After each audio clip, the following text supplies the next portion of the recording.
Bulog Sumatera Selatan dan Bangka Belitung menyalurkan 32.000 ton beras stabilisasi pasokan dan harga pangan atau SPHP sepanjang 2023 hingga Oktober.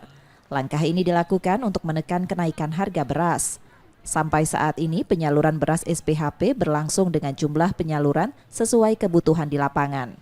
Bulog bersama Pemda Kabupaten Kota di Sumsel Babel menggelar operasi pasar murah dan melalui gerakan pangan murah. Bulog juga terus menggelontorkan beras SPHP ke pasar tradisional, retail modern, dan outlet binaan Bulog.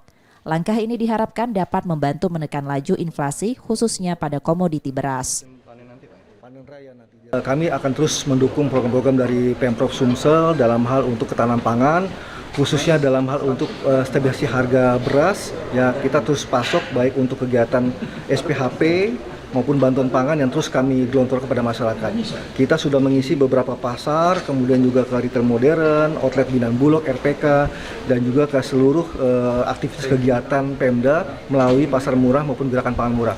Ini akan terus kami intensifkan, akan kami masifkan dalam rangka untuk mendukung pemerintah menekan laju kenaikan inflasi. Saat ini harga beras premium di pasaran mencapai Rp14.500 per kilogram, sementara kualitas medium Rp12.500 per kilogram. Beras SPHP dijual jauh lebih murah, dengan harga eceran tertinggi hanya Rp10.900 per kilogram. Bulog juga memastikan stok beras aman sampai 5 bulan ke depan. Rizky Nurmizan, Kompas TV, Palembang, Sumatera Selatan.